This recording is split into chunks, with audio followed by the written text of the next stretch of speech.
Jamaah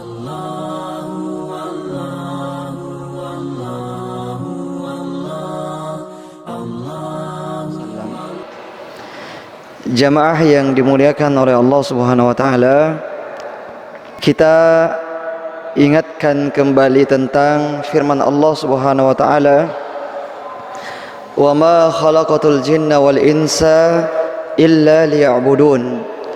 Dan tidaklah saya menciptakan jin dan manusia kecuali agar mereka menyembahku. Dari ayat ini sangat jelas bahwasanya tujuan keberadaan kita di atas muka bumi ini adalah untuk beribadah kepada Allah Subhanahu wa taala, untuk menyembah Allah Subhanahu wa taala. Namun kadang-kadang kita menjadi lupa dengan tujuan diciptakannya kita oleh Allah Subhanahu wa taala karena banyaknya cita-cita duniawi kita, karena banyaknya orientasi dunia yang akan kita raih, yang akan kita kejar, sehingga hal tersebut menjadikan kita lupa dengan tujuan diciptakannya kita oleh Allah Subhanahu wa taala, yaitu untuk beribadah.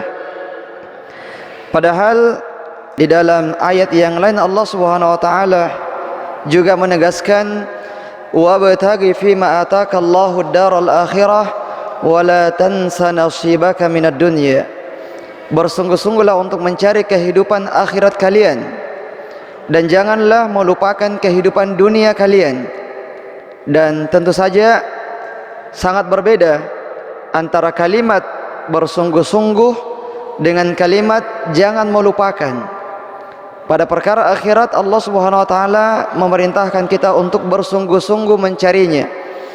Dan untuk perkara dunia Allah mengatakan wala tansa, jangan lupakan. Karena biar bagaimanapun kita membutuhkan harta, membutuhkan dunia tersebut untuk menegakkan tulang punggung kita, agar kita tidak meminta-minta kepada orang lain. Jadi kita menjadikan niat kita pada saat kita mencari rezeki adalah agar kita tidak meminta-minta kepada orang lain, agar kita bisa bersedekah, agar kita bisa melaksanakan kewajiban-kewajiban yang tidak bisa kita kerjakan kecuali dengan harta, seperti umrah, haji dan sebagainya. Kami menjadikan ini sebagai mukaddimah kita. Ini tentu saja tetap berhubungan dengan materi kita, materi fikih jual beli, fikih muamalah, yang dimana para pedagang, para penjual itu banyak sekali fitnah-fitnah yang akan dia hadapi, banyak sekali godaan-godaan yang akan dia hadapi. Masalah kecurangan dalam jual beli, masalah menipu, masalah manipulasi, masalah riba dan sebagainya. Ini adalah tantangan-tantangan yang akan dihadapi oleh para pedagang, sehingga para pedagang tersebut ya harus selalu menghadirkan di dalam dirinya bahwasanya dia diciptakan oleh Allah Subhanahu wa taala itu untuk beribadah. Ya bukan sekedar untuk berdagang, bukan sekedar makan dan minum kemudian selesai. Kalau misalnya tujuan hidup kita adalah bagaimana kita bisa makan dan minum kemudian selesai, lalu apa bedanya dengan hewan, dengan binatang, yang dimana binatang itu cuma makan dan minum saja, dan tidak ada kesibukan yang namanya ibadah kepada Allah Subhanahu wa taala. Di dalam Al-Quran Allah Subhanahu wa taala yang memberikan perumpamaan yang sangat jelek terhadap orang-orang yang orientasi hidupnya hanya makan dan minum saja. Allah Subhanahu wa taala berfirman yang artinya, mereka memiliki penglihatan namun mereka tidak gunakan untuk melihat. Mereka memiliki pendengaran namun mereka tidak gunakan untuk mendengar. Mereka memiliki hati namun mereka tidak gunakan untuk berpikir. Kata Allah Subhanahu wa taala, ulaika kal an'ami bal hum adall. Mereka itu sama saja dengan binatang, bahkan lebih sesat daripada binatang. Kenapa lebih sesat daripada binatang? Karena binatang memang wajar kalau dia makan dan minum saja, tidak punya akal. Adapun manusia, Allah Subhanahu wa taala berikan kepadanya akal untuk membedakan mana yang baik dan mana yang buruk, yang dengannya dia bisa memahami masalah agama ini, mana yang halal dan mana yang haram. Sehingga kita perlu untuk berhati-hati untuk memilih mana yang halal dan mana yang haram. Tapi jemaah yang dimuliakan oleh Allah Subhanahu wa taala, sebagaimana yang telah kita sampaikan pada pertemuan yang lalu, bahwasanya pembahasan tentang fikih jual beli atau fikih muamalah ini tersisa 2 pertemuan lagi, yaitu pertemuan malam hari ini dan pertemuan yang akan datang. Kemudian setelah itu kita akan pindah ke bab yang baru. Masalah yang pertama yang akan kita bahas adalah tentang masalah undian. Masalah undian. Dan undian ini hukum asalnya adalah boleh. Melakukan undian ini hukum asalnya adalah boleh. Namun para ulama kita memberikan 3 atau mengkategorikan undian itu menjadi 3 kategori. Yang pertama adalah ketika orang yang ikut dalam undian itu tidak dipungut biaya sama sekali.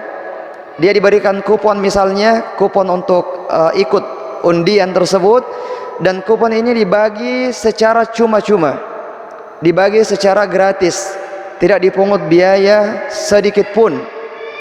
Maka jenis undian ini adalah boleh, halal.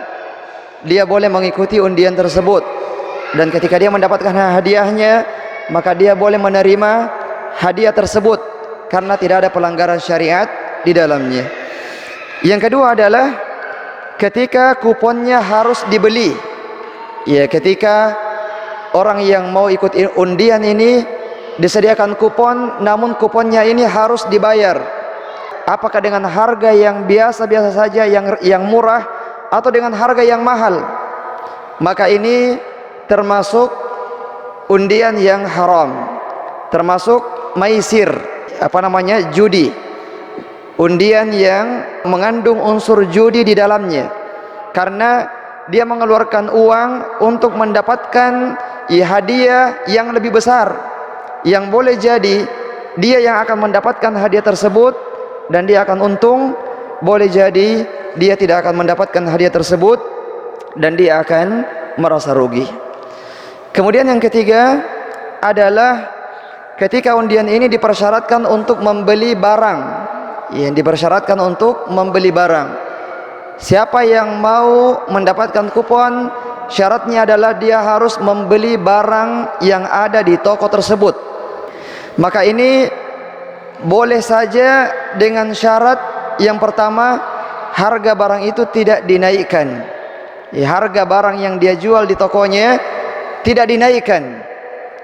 Kalau misalnya harganya sengaja dinaikkan, karena ada imbalan hadiah, maka ini tidak boleh. Misalnya harga biasanya Rp10.000, tapi karena ada momentum, ada iming-iming hadiah, maka dinaikkan harganya menjadi 11.000 atau 12.000. Maka ini tidak boleh.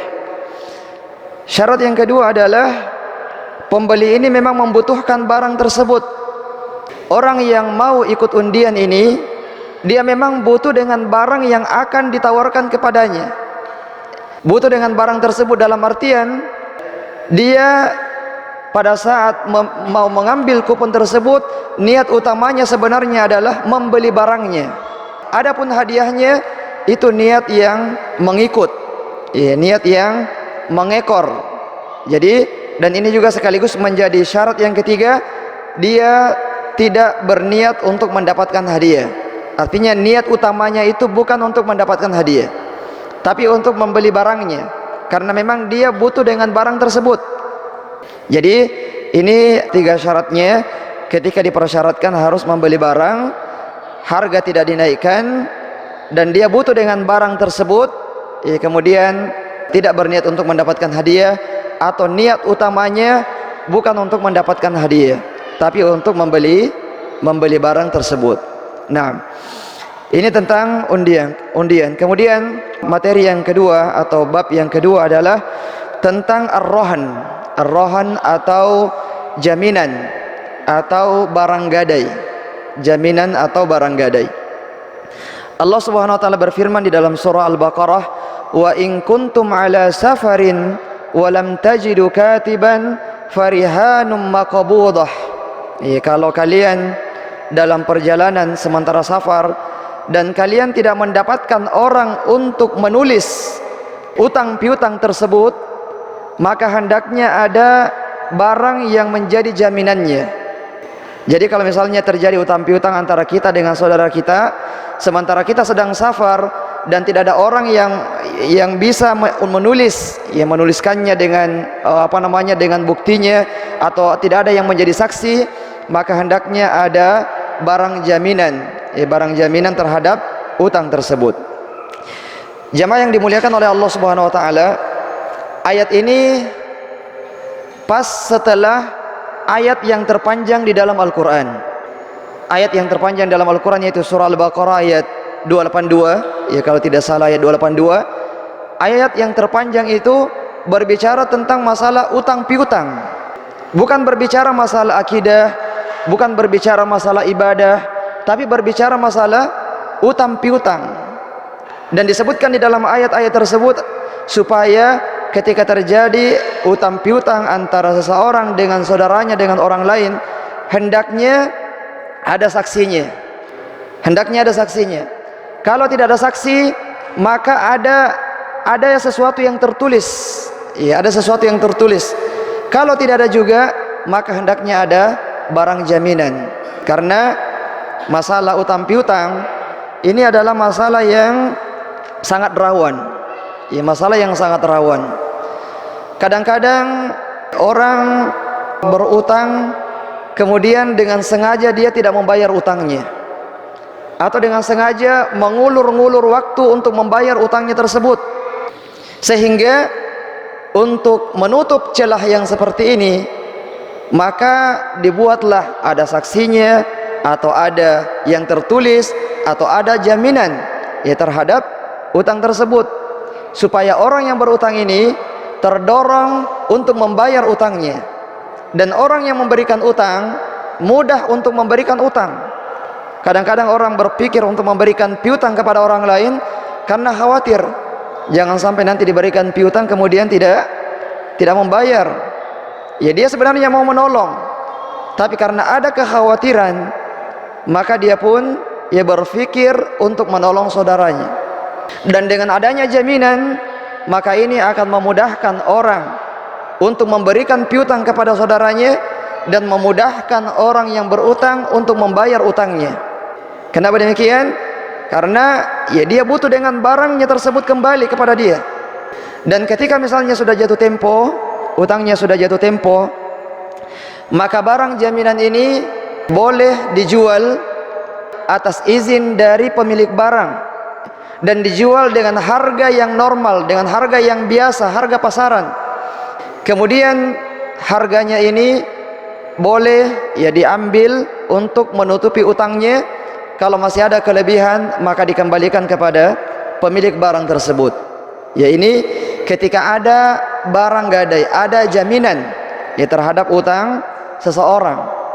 Dan pemilik barang ketika misalnya utangnya sudah jatuh tempo dan ternyata dia misalnya tidak mampu membayarnya, maka dia tidak boleh untuk menahan-nahan agar barang tersebut tidak dijual.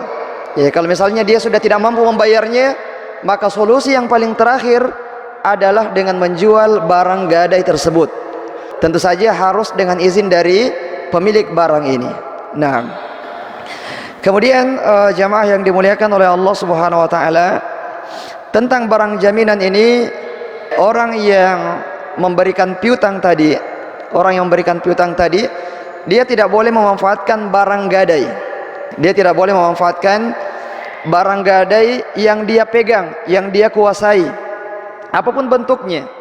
Apakah dia kendaraan, ataukah dia handphone, ataukah dia tanah, ataukah dia sawah, ataukah dia kebun, atau apa saja.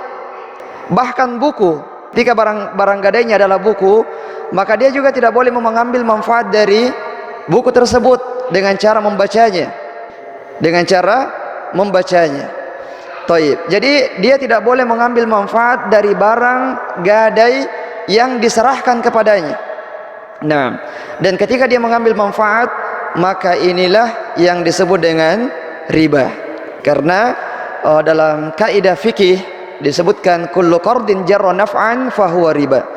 Segala piutang yang mendatangkan manfaat maka dia adalah riba. Dia memberikan piutang kepada orang lain, dia menerima barang gadai. Pada saat dia memanfaatkan barang gadai itu, maka itu adalah manfaat yang dia ambil dari hutang yang dia berikan kepada saudaranya. Ya, jadi orang yang memberikan piutang itu tidak boleh mengambil manfaat sama sekali dari orang yang diberikan piutang kepadanya, termasuk barang gadai yang dia sekarang pegang. Nah, dan ini banyak pada masalah gadai sawah. Banyak orang yang memanfaatkan sawah yang dia gadai, dan ini adalah sesuatu yang dilarang. Dia adalah termasuk riba. Taib. Kemudian jamaah yang dimuliakan oleh Allah Subhanahu wa taala, yang ketiga dan yang terakhir pada malam hari ini insyaallah adalah bab tentang wasiat. Bab tentang wasiat. Yang dimaksud dengan wasiat adalah memberikan harta kepada seseorang, namun harta itu nanti berpindah kepemilikan setelah yang berwasiat ini meninggal dunia. Memberikan harta kepada seseorang, namun kepemilikannya nanti akan berpindah setelah yang memberikan wasiat ini meninggal dunia. Jadi harus dibedakan antara hibah dengan wasiat dan warisan, karena ketiganya ini ada kemiripan antara hibah dengan wasiat dan warisan.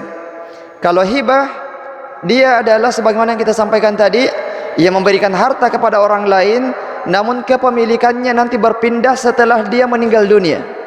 Taib. Adapun warisan, warisan ini harta yang dia tinggalkan itu otomatis berpindah kepada ahli warisnya setelah dia meninggal dunia. Apakah ada wasiat sebelumnya ataukah tidak ada? Dia meninggal dunia, tidak ada wasiatnya, harta yang dia tinggalkan secara otomatis berpindah kepada ahli warisnya. Ini disebut dengan warisan. Adapun hibah, dia adalah pemberian pada saat dia masih hidup, dan kepemilikannya berpindah kepada orang yang dia berikan. Kepemilikannya berpindah dan dia masih hidup. Itu disebut dengan hibah. Taib. Kita kembali kepada masalah wasiat. Kata Rasulullah sallallahu alaihi wasallam, "Ma haqqu mri'in muslim lahu syai'un yusi fihi yabitu lailataini illa wa wasiyatuhu maktubatun indahu."